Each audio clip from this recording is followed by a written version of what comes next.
Ketika kita membaca surat Al-Fatihah, kita baca Alhamdulillahi Rabbil Alamin, maka Allah akan merespon Jadani Abdi. Ketika kita melanjutkan ayatnya Maliki Yaumiddin, maka Allah akan menjawab hambaku sedang mengagungkan aku. Terus begitu.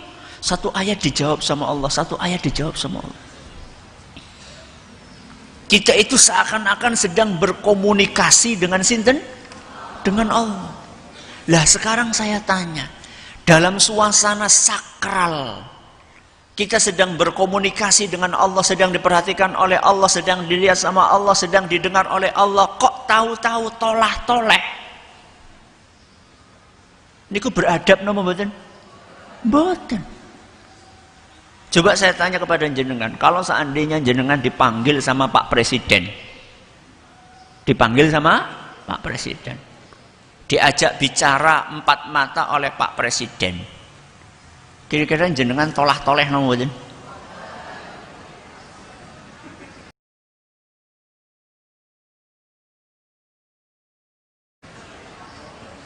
Apa kira-kira jenengan masih sempat buka-buka HP, jawab WA?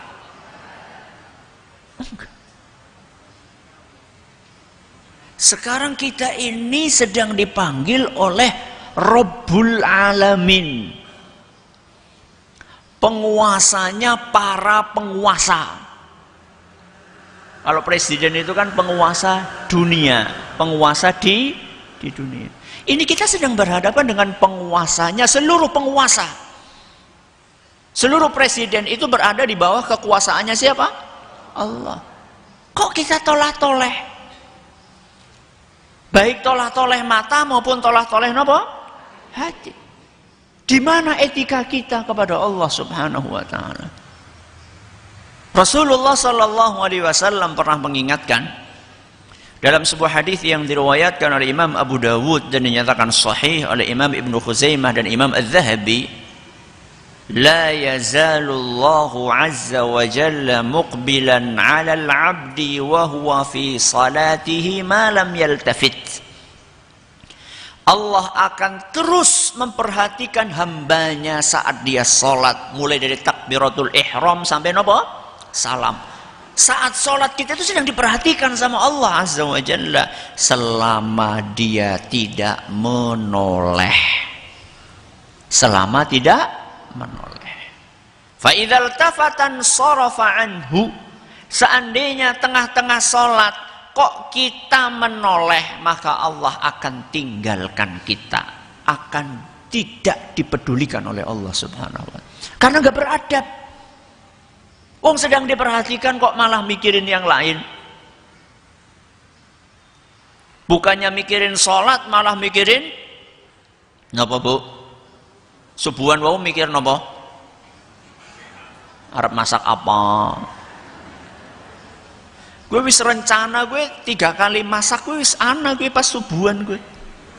Pas lagi sholat subuh kok esok masak kiye, awan masak kiye, wengi masak kiye. Padahal urung tentu urip nganti. Jangankan sampai malam, sampai pagi ini saja belum tentu. Bapak-bapak juga sama. Ya. Oh iya ya, ki Jumat apa ki? Jumat apa nih ki? Kliwon. Oh ya, Jumat Kliwon. Mangsane ngajin Masjid Agung. Kira-kira judulnya apa ya? Aku rencananya engko arep ketemu karo kancaku lah. Ya. Wis didaftar we. Oh nyong arep ketemu Jiro Lupatma. Ketika sholat itu. Ketika sholat kok malah pikiran kita piknik kemana-mana. Di mana etika kita kepada Allah? Baik. Susah napa mboten fokus ketika sholat? Berat napa mboten konsentrasi dalam sholat? Tapi susah itu beda dengan mustahil. Napa? Susah itu beda dengan mustahil. Nek mustahil napa? Kalau mustahil itu tidak mungkin. Kalau susah itu masih mungkin. Tapi memang butuh perjuangan. Caranya bagaimana? Ini yang akan kita bahas. Ini intinya pengajian.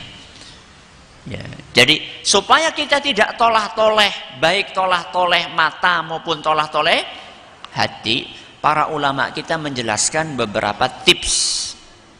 Di hadapan jenengan ada berapa? Ada 6. Nanti tak bonusi jadi 8 insya Allah.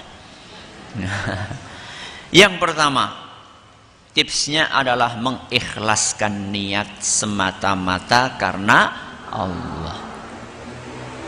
Ini kunci yang pertama. Kita sholat untuk siapa? Allah. Itu harus terus kita hadirkan di dalam hati kita sejak mulai sebelum sholat, kemudian saat sholat sampai sesudah sholat, pra, saat, dan pasca. Itu harus terus kita hadirkan. Saya sholat untuk siapa? Jangan-jangan saya sholatnya ini untuk selain Allah. Cuma karena ingin mendapatkan kedudukan sosial di masyarakat, cuma karena ingin dihormati oleh orang lain, cuma karena ingin menjaga image seorang haji. Masa kaji ora sholat? Maka yang pertama, supaya kita bisa fokus dalam sholat kita adalah berusaha untuk mengikhlaskan niat saya sholat karena Allah. Lillahi ta'ala itu bukan sekedar diucapkan di mana? Di lisan. Tapi betul-betul kita sholat karena Allah. Niatnya dalam hati itu betul-betul karena Allah, bukan karena yang lainnya. Ketika kita berusaha untuk mengikhlaskan niat tersebut dan niat itu bisa berubah, sakit mboten? Sakit mboten? Sakit. Tengah-tengah kita awal sejak kita datang ke masjid niatnya sudah lillahi ta'ala. Misalnya habis ini misalnya panjenengan ada yang sholat duha, ya Allahu Akbar, sebelum sholat sudah lillahi ta'ala. Tahu-tahu ada orang lain sholat di samping kita dan orang itu sangat kita hargai. Orang yang sangat kita hormati. Entah itu dulu kepala sekolah kita, entah itu dulu atasan kita, entah itu dulu entah itu adalah orang kaya yang terpandang di desa kita. Mungkin atau tidak tengah-tengah sholat niat kita melenceng?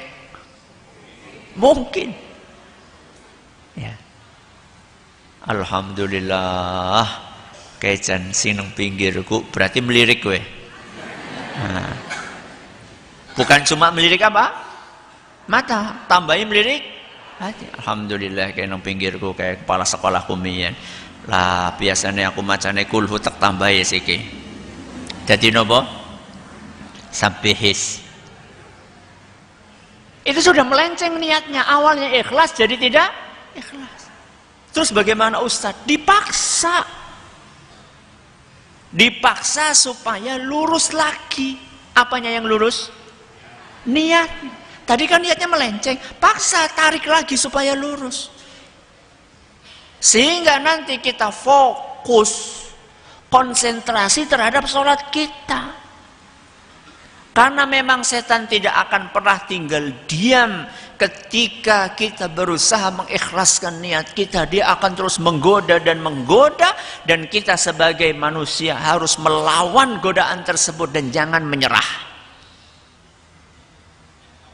Dan perjuangan kita untuk mengawal niat supaya tetap bisa ikhlas, supaya tetap bisa lurus, supaya tetap bisa murni, perjuangan kita itu akan dihargai oleh Allah. Bahkan kata para ulama, dia bisa mendapatkan pahala double. Pahala double. Pahala sholatnya dan pahala nopo? Perjuangan dia untuk melawan riya, melawan sum'ah, melawan kesombongan, niat-niat yang kotor dalam hati kita. Ini yang pertama, mengikhlaskan niat. Yang kedua, menghadirkan di dalam hati keagungan siapa? Allah. Saya kasih ilustrasi tadi. ketika kita dipanggil oleh Pak Presiden. Kenapa kita duduknya tenang, ya, nggak tolah-toleh, nggak mainan HP? Kenapa? Karena kita menganggap ini orang besar, punya kedudukan. Nah sekarang saya tanya, Allah sama Presiden itu besar siapa? Allah. Lah wong Allahu Akbar. Akbar ini artinya apa? Allah Maha Besar. Kita itu sedang berhadapan dengan yang Maha Besar, yang Maha Agung. Ketika kita merasakan hal itu di dalam hati kita, maka insya Allah kita akan terbantu untuk bisa fokus di dalam sholat kita. Kita ini sedang berhadapan dengan penguasanya alam semesta, bukan sekedar penguasanya Indonesia. Kita ini sedang berhadapan dengan yang memberi kita mata, yang memberi kita telinga, yang memberi kita mulut, yang memberi kita jantung yang bisa nopo berdetak, yang memberi kita paru-paru yang bisa memompa, yang memberi kita ginjal yang bisa bekerja setiap hari, yang memberi kita rumah, yang memberi kita anak, yang memberi kita istri, yang memberi kita tanah, yang memberi kita kendaraan. Maka ketika kita menghadirkan keagungan Allah tersebut di dalam hati kita, ketika ada pikiran-pikiran remeh-temeh yang akan masuk ke dalam otak kita, mudah-mudahan itu bisa terbuang jauh-jauh ketika kita merasakan kita sedang berhadapan dengan yang Maha Agung, yang Maha Besar. Ini yang keberapa ini? 2. Yang ketiga, membayangkan bahwa Allah itu memperhatikan kita. Bukan membayangkan Allahnya, tapi membayangkan bagaimana Allah memperhatikan kita. Kita itu sedang diperhatikan. Saya tanya sama jenengan, ketika jenengan sedang sholat, tahu-tahu diperhatikan sama teman-teman jenengan. Jenengan tahu sholatnya sedang diperhatikan, atau ada CCTV, ada apa? CCTV, dan CCTV itu tersambungkan, dilihat sama orang banyak. Kira-kira jenengan sholatnya tolah-tolah apa betul? Betul. Apa mana di shooting nang TV?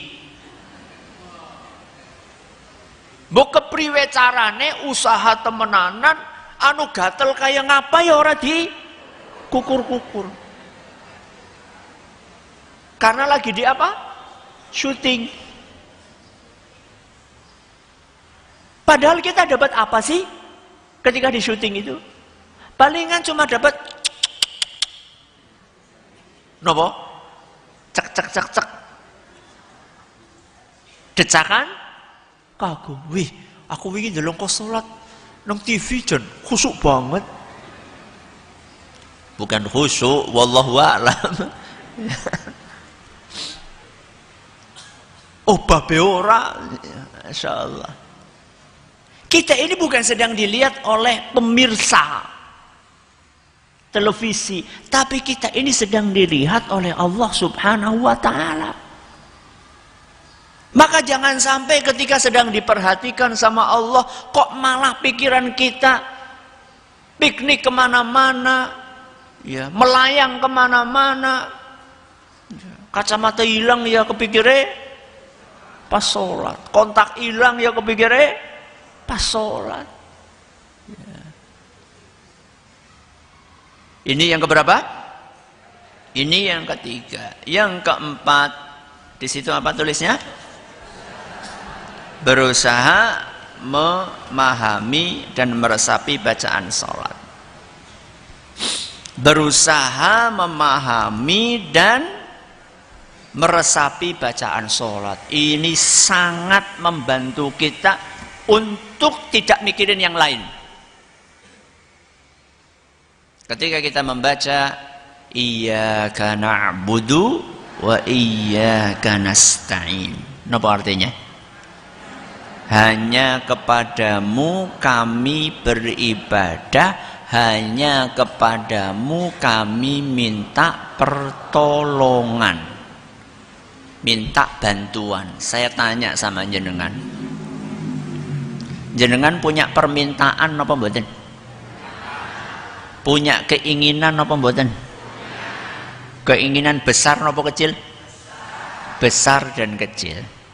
Panjenengan pengen keinginan jenengan terkabul? Ketika kita merasakan ayat ini dalam sholat kita, hanya kepadamu kami beribadah, hanya kepadamu kami minta pertolongan. Ketika kita menghadirkan bahwa kita ini tidak punya alternatif lain untuk mohon bantuan kecuali hanya kepada Allah, masa kita nggak fokus? Ya. Wong kita tahu bahwa tidak ada yang bisa mengabulkan permohonan kita, tidak ada yang bisa merealisasikan keinginan kita kecuali Allah Subhanahu wa ta'ala. Wa iyyaka nasta'in, hanya kepadamu kami mohon tolong, mohon bantuan ya Allah. Maka saat itu kita akan fokus konsentrasi betul-betul. Ketika kita mengucapkan sami Allahu liman hamidah. Napa sami Allahu liman hamidah? Allah mendengar hamba yang memujinya. Siapa yang akan didengar oleh Allah? Orang-orang yang mau memuji Allah. Kita pengen nggak didengar sama Allah? Pengen.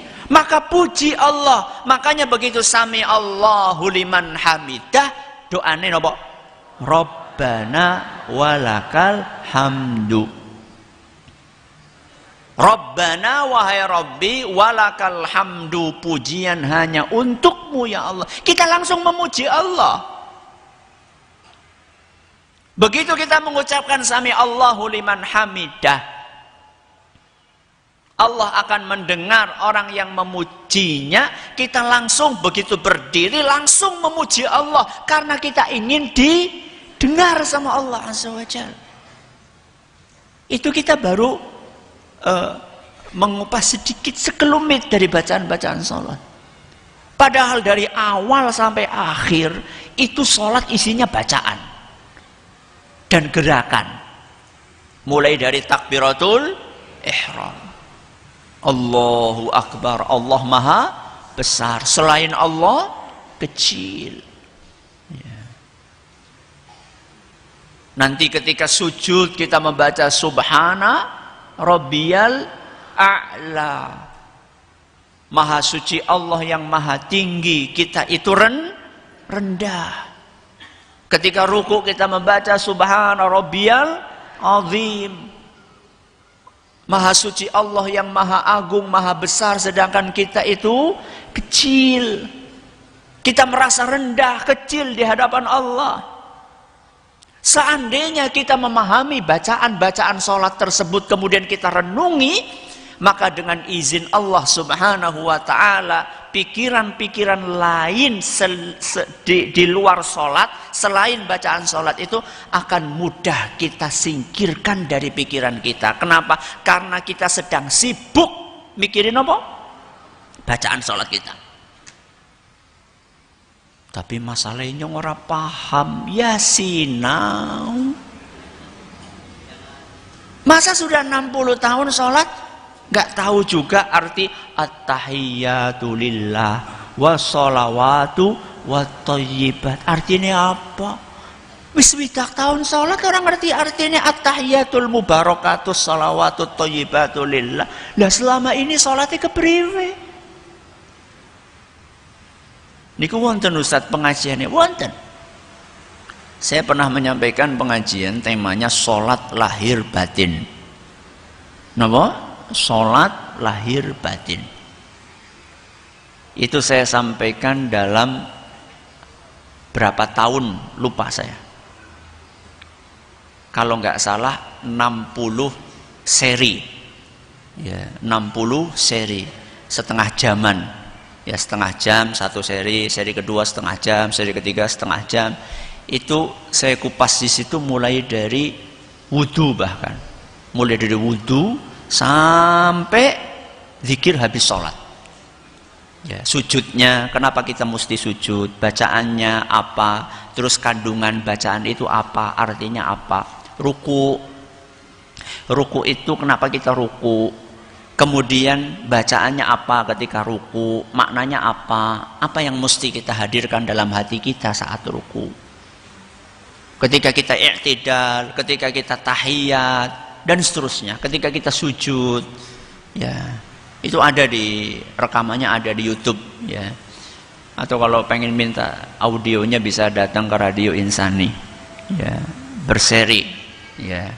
Jadi dengan dengarkan satu-satu, sehingga kita ini bisa meningkatkan kualitas sholat kita dari waktu ke waktu. Ini yang keberapa ini?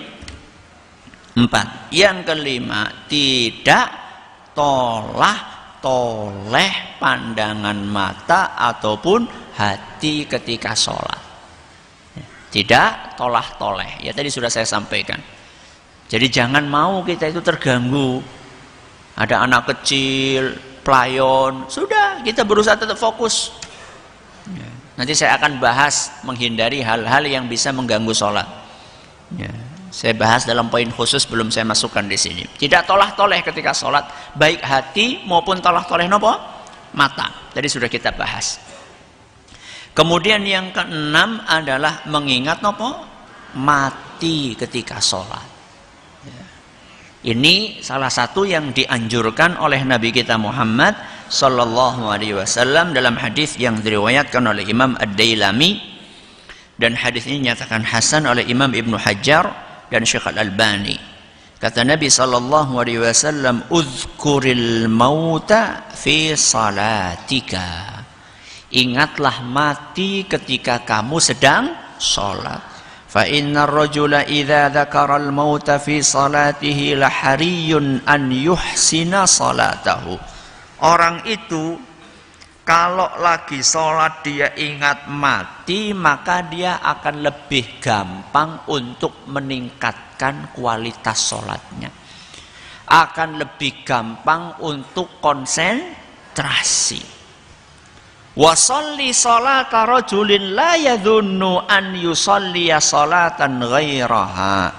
Laksanakanlah sholat seakan-akan itu adalah sholat terakhirmu.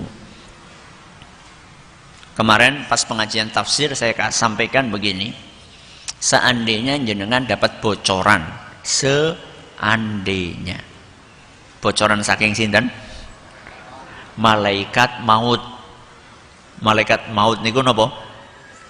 Malaikat pencabut nyawa.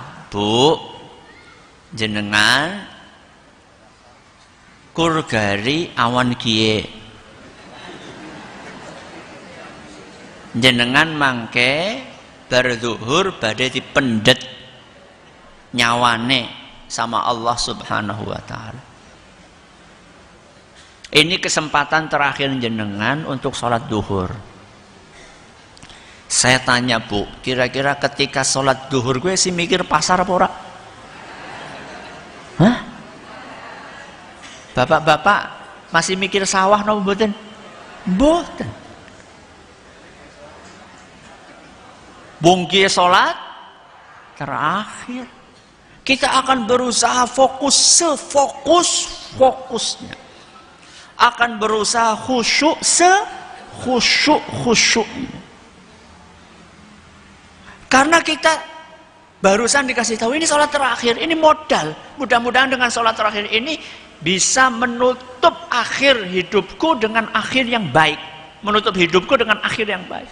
Itu kan yang jadi pertanyaan. Memang sih kita kan nggak mungkin dapat bocoran, nggih. Tapi yang jadi pertanyaan adalah mungkin atau tidak itu kejadian. Kejadian itu sholat terakhir kita. Mungkin? Mungkin atau betul? Sangat mungkin. Karena kita tidak tahu kapan kita akan mati.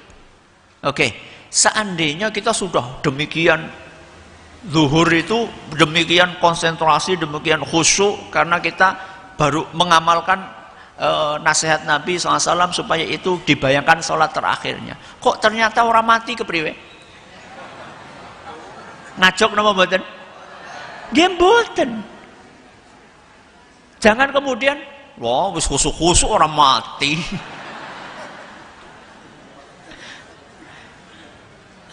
Belum tentu sholat yang satu itu diterima sama Allah. Seandainya setelah zuhur kita masih dikasih umur, berarti Allah masih kasih kesempatan kita untuk beribadah lebih baik lagi di sholat asar, di sholat maghrib. Itu kalau seandainya setiap kali kita sholat, kita selalu demikian, kan dahsyat Bu. Luar biasa. Ya. Nah, tadi saya janji mau ditambahi sampai berapa? 8. Yang ketujuh, berusaha menyempurnakan tata cara sholat. Berusaha apa? Menyempurnakan tata cara sholat.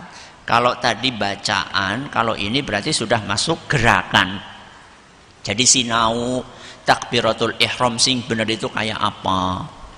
Rasulullah SAW itu mengajarkannya seperti apa?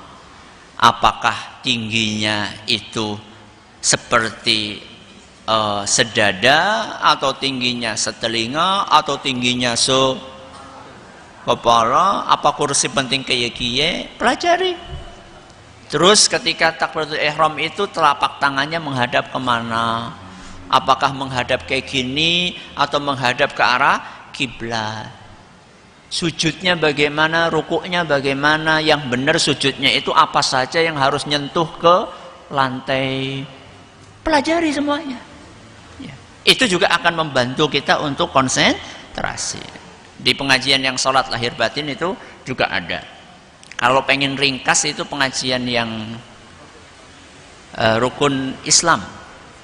Ya, rukun Islam, sholat teori dan praktek.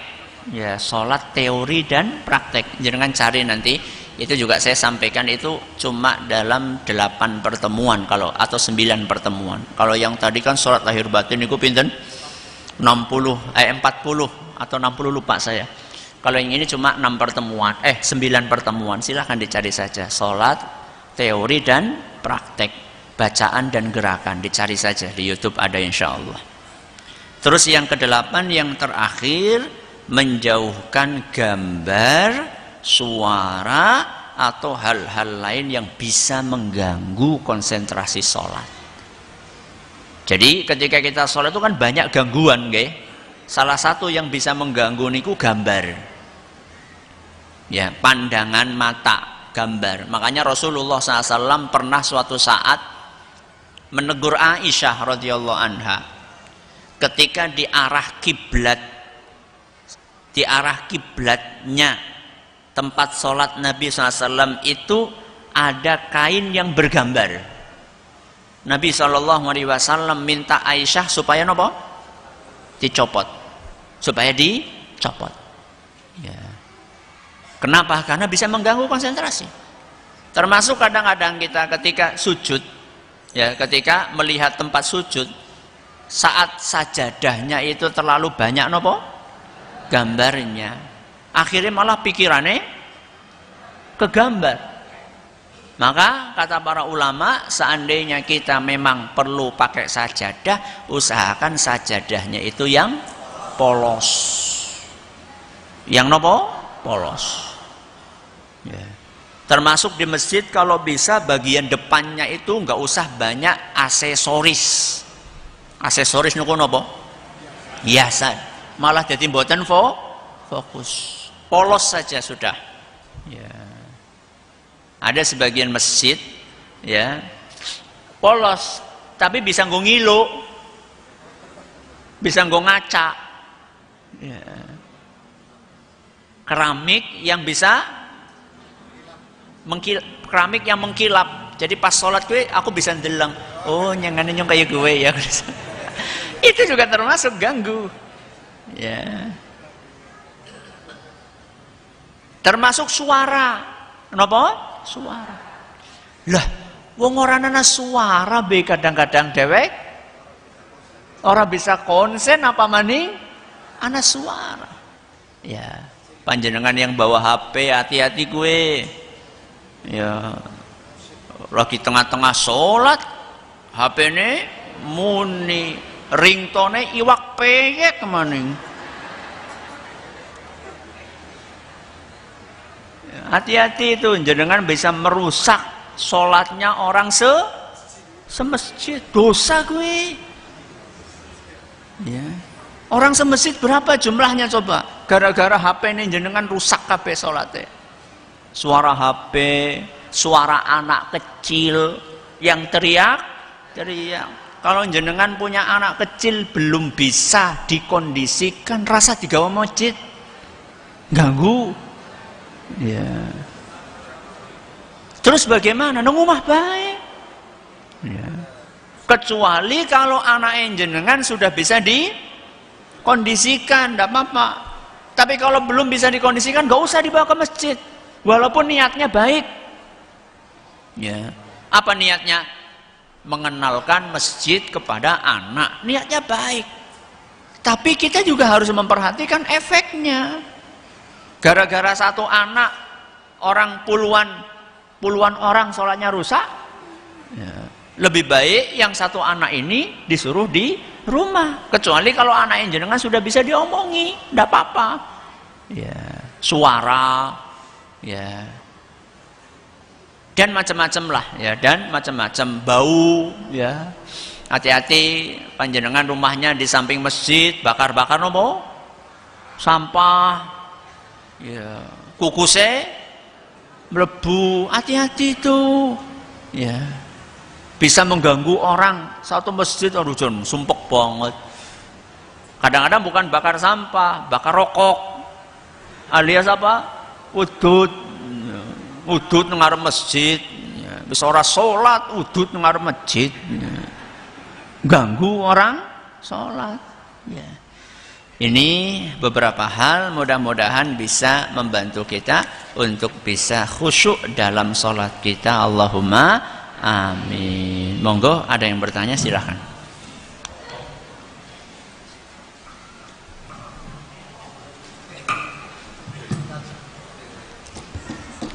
Bismillahirrahmanirrahim. Assalamualaikum warahmatullahi wabarakatuh. Waalaikumsalam warahmatullahi wabarakatuh. Saya ingin mohon penjelasan kepada Pak Ustaz. Saya pernah mendengar dari seorang ulama yang mengatakan karena ketika kita sholat itu sangat sulit untuk khusyuk, maka untuk kompensasinya bisa dengan membaca dzikir atau wirid. Apakah itu benar? Nggih. Yang kedua,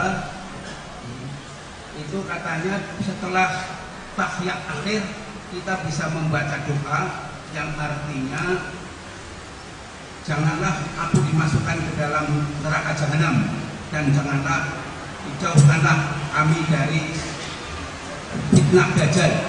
Apakah itu diperbolehkan? Terima kasih. Wassalamualaikum warahmatullahi wabarakatuh. Waalaikumsalam. Sambung Pak Sudah. Assalamualaikum warahmatullahi wabarakatuh. Waalaikumsalam warahmatullahi wabarakatuh. Masalah khusyuk adalah suatu yang sangat sulit bagi kita sekalian. Kalau khusyuk adalah menentukan diterimanya amal ibadah kita umat manusia. Kemudian yang saya tanyakan, kalau kita dalam sholat ternyata masih banyak tolak-toleh, itu berarti sholat kita tidak khusyuk. Pertanyaannya, dengan ketidakkhusyukan itu apakah berarti sholat kita ditolak oleh Allah Subhanahu wa Ta'ala? Sebab pengalaman saya tanyakan beberapa orang yang iya banyak kali, ternyata beliau pun belum bisa melaksanakan dengan khusyuk. Itu yang pertama. Yang kedua, tentang sholat itu dari kecil kita sudah mempelajari bahwa dalam sholat tadi juga disampaikan kecuali kan ada doa-doa atau bacaan-bacaan dalam gerakan itu. Contoh kita doa sujud, ruku, tapi dalam realita kelihatannya doa-doa itu